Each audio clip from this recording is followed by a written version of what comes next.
ಯಾರಿಗಾದ್ರೂ ನಿಧಿ ಸಿಕ್ಕರೆ ಅವರು ಶ್ರೀಮಂತರಾಗ್ತಾರೆ, ಮನೆ ಕಟ್ಕೊಂಡು ಮಸ್ತ್ ಮಜಾ ಮಾಡ್ತಾರೆ. ಆದ್ರೆ ಇಲ್ಲೊಂದು ಕುಟುಂಬ ತಮ್ಮದೇ ಜಾಗದಲ್ಲಿ ನಿಧಿ ಸಿಕ್ಕಿದ್ರಿಂದ ಸಂಕಷ್ಟಕ್ಕೆ ಸಿಲುಕಿದ್ದಾರೆ. ಅಯ್ಯೋ, ಈ ಬಂಗಾರ ಯಾಕಾದ್ರೂ ಸಿಕ್ತಪ್ಪ ಅಂತ ನೋವು ಪಡ್ತಿದ್ದಾರೆ. ನಿಧಿ ಅವರ ಮನೆ ಕಟ್ಟೋ ಕನಸಿಗೆ ಕೊಳ್ಳೆ ಇಟ್ಟಿದೆ. ಎಲ್ಲಿ ಏನಿದು ಮನೆ ಕಸಿದ ನಿಧಿ ಕಥೆ ತೋರಿಸ್ತೀವಿ ನೋಡಿ. ಮನೆ ಕಟ್ಟಲು ಭೂಮಿ ಅಗೆದಾಗ ಸಿಕ್ತು ಚಿನ್ನದ ಖಜಾನೆ. ಮಡಿಕೆಯಲ್ಲಿದ್ದ ಚಿನ್ನ ಕಂಡು ಊರಿಗೆ ಊರೇ ಬೆಚ್ಚಿ ಬಿತ್ತು.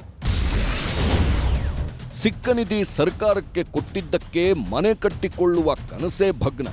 ನಿಧಿ ಅಂದ್ರೆ ಚಿನ್ನಾಭರಣ, ವಜ್ರ, ವೈಢೂರ್ಯಗಳು, ಸಾವಿರಾರು ವರ್ಷಗಳ ಹಳೆಯ ಸಂಪತ್ತು.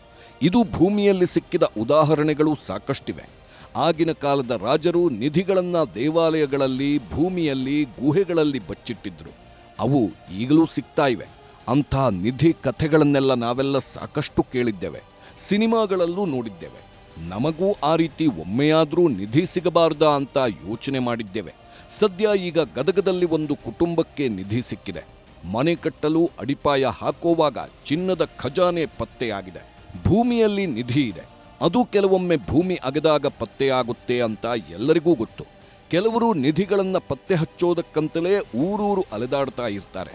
ಆದರೆ ಯಾವ ಹುಡುಕಾಟವೂ ಮಾಡದೆ ತಮ್ಮ ಜಾಗದಲ್ಲಿ ಮನೆ ಕಟ್ಟಿಕೊಳ್ಳೋಣ ಅಂತ ತಾಯಿ ಮತ್ತು ಮಗ ಭೂಮಿ ತೋಡ್ತಾ ಇದ್ದಾಗ ಆ ಜಾಗದಲ್ಲಿ ನಿಧಿ ತುಂಬಿದ್ದ ಮಡಿಕೆ ಪತ್ತೆಯಾಗಿದ್ದು ಅದನ್ನು ತೆಗೆದು ನೋಡಿದಾಗ ಎಲ್ಲರೂ ಶಾಕ್ ಆಗಿದ್ದಾರೆ. ಅದರಲ್ಲಿ ಹಳೆ ಕಾಲದ ಚಿನ್ನದ ಒಡವೆಗಳು ಪತ್ತೆಯಾಗಿವೆ. ಆದರೆ ಇಲ್ಲೊಂದು ಕುಟುಂಬ ಸಿಕ್ಕ ನಿಧಿಯನ್ನ ಸರ್ಕಾರಕ್ಕೆ ಒಪ್ಪಿಸಿದೆ. ಸರ್ಕಾರದವರು ಬಂದು ನಿಧಿ ತೆಗೆದುಕೊಂಡು ಹೋಗಿದ್ದಾರೆ. ಆದರೆ ಅಲ್ಲಿ ನಿಧಿ ಸಿಕ್ಕಿದ್ದೇ ತಪ್ಪು ಅನ್ನೋ ರೀತಿ ಈಗ ಆ ಕುಟುಂಬಕ್ಕೆ ಸಂಕಷ್ಟ ಎದುರಾಗಿದೆ.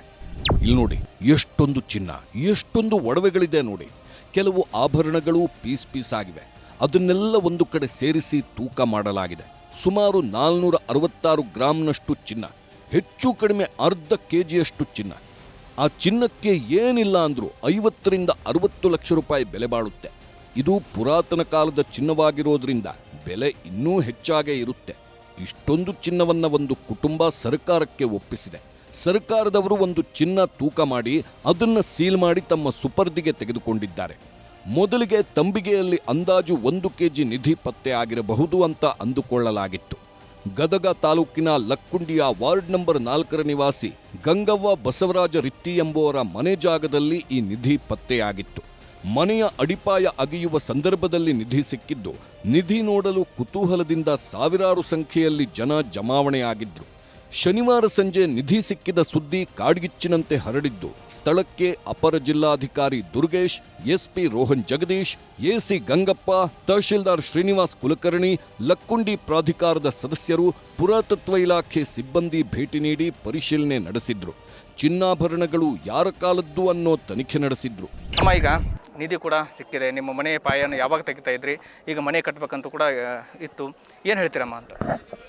ಒಂದು ವಾರ ನಾವು ನಮ್ಮ ಮನೆಯಾಗ ಮನೆ ನಮ್ಮ ಹುಡುಗ ನಮ್ಮ ಅವ್ರ ಮಾವ ಅವರು ಮಂದು ಏನು ಮಾಡೇ ಅದು ಮೆಂಬರ್ ಅಣೆ ಅವರು ಇವ್ರು ಮೆಂಬರ್ ಅವರು ಇವ್ರು ಯಾರು ಫೋನ್ ಮಾಡಿ ಏನು ಮಾಡಿದ ಅಂದ್ರೆ ನಾವು ಹೊಲಕ್ಕೆ ಬಿಡ ಫೋನ್ ಬಂದಿವ್ರಿ ನಾವು.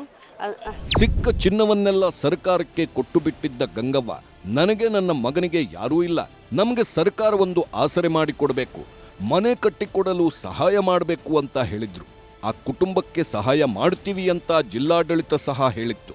ಆದರೆ ಈಗ ಸರ್ಕಾರ ಗಂಗವ್ವನಿಗೆ ಮನೆ ಕಟ್ಟೋದಕ್ಕೆ ಬಿಡ್ತಾ ಇಲ್ವಂತೆ. ನಿಧಿ ಸಿಕ್ಕ ಜಾಗದಲ್ಲಿ ಯಾವುದೇ ಕಾಮಗಾರಿ ಮಾಡಬಾರದು ಅಂತ ಹೇಳಿದ್ದು ಮನೆ ಕಟ್ಟೋ ಕೆಲಸ ಅರ್ಧಕ್ಕೆ ನಿಂತಿದ್ಯಂತೆ. ಇದರಿಂದ ಗಂಗವ್ವ ಕುಟುಂಬ ಕಂಗಾಲಾಗಿದೆ. ಇದು ನಿಧಿ ಅಲ್ಲ, ಮೊದಲೇ ಮಾತು.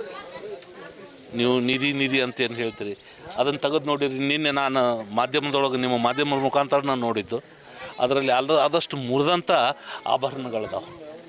ಸೊ ಸಾಮಾನ್ಯವಾಗಿ ಇದು ಆ ಮನೆಯ ಒಂದು ಅಡುಗೆ ಮನೆಯೊಳಗೆ ಸಿಕ್ಕಂಥ ಒಂದು ವಸ್ತುಗಳಿವು. ಅವು ಅಡ್ಕಲ್ ಗಡಿಯೊಳಗೆ ನಮ್ಮ ಹಿಂದಿನ ಕಾಲದಾಗ ಅಜ್ಜ ಮುತ್ತಜ್ಜರುಗಳು ಏನು ಮಾಡ್ತಿದ್ರು, ಟ್ರಿಜರಿ ಅದು ಇರಲಾರ್ದಕ್ಕೆ ಅದರೊಳಗಡೆ ಹೋಗೋದು. ಎಲ್ಲಿ ಹೋಗಿತ್ತಿದ್ರು ಅಂತಂದ್ರೆ ಗೊತ್ತಾಗಬೇಕಂತಂದು ಒಲಿ ಅಂತಲೇ ಹೋಗದಿಡ್ತಿದ್ರು. ಒಂದು ಪದ್ಧತಿ ಇತ್ತು ಹಳೆ ಕಾಲದಾಗ. ಸೊ ಆ ರೀತಿಯಾದಂಥ ಸಿಕ್ಕಂತ ಈಗೂ ಅದ ಒಂದು ಸ್ಥಿತಿ ಒಳಗೆ ಇದು ಸಿಕ್ಕದ. ಸಾಕಷ್ಟು ಚಿನ್ನವೇನೂ ಸಿಕ್ತು, ಆದರೆ ಆ ಚಿನ್ನ ಈಗ ಒಂದು ಬಡ ಕುಟುಂಬದ ಮನೆ ಕಟ್ಟೋ ಆಸೆಯನ್ನೇ ಕಿತ್ಕೊಂಡಿದೆ. ತಮ್ಮ ಜಾಗದಲ್ಲಿ ತಮಗೆ ಸಿಕ್ಕ ಚಿನ್ನವೂ ಇಲ್ಲದಂತಾಯಿತು, ಮನೆ ಕಟ್ಟೋ ಅವಕಾಶವೂ ಇಲ್ಲದಂತಾಗೋಯ್ತು ಅಂತ ಆ ಕುಟುಂಬ ನೋವು ಪಡುವಂತಾಗಿದೆ. ಸದ್ಯ ಅಲ್ಲಿ ಸಿಕ್ಕಿರೋ ಚಿನ್ನ ರಾಜಮನೆತನದ್ದು ಅಲ್ಲ ಅಂತ ಸಂಶೋಧಕರು ಹೇಳಿದ್ದು. ಹಾಗಾದ್ರೆ ಆ ಚಿನ್ನ ನಮ್ಮ ಪೂರ್ವಜರದ್ದಾಗಿರಬಹುದು, ಅದನ್ನು ನಮಗೆ ವಾಪಸ್ ಕೊಡಿ ಅಂತ ಆ ಕುಟುಂಬ ಕೇಳಿದೆ.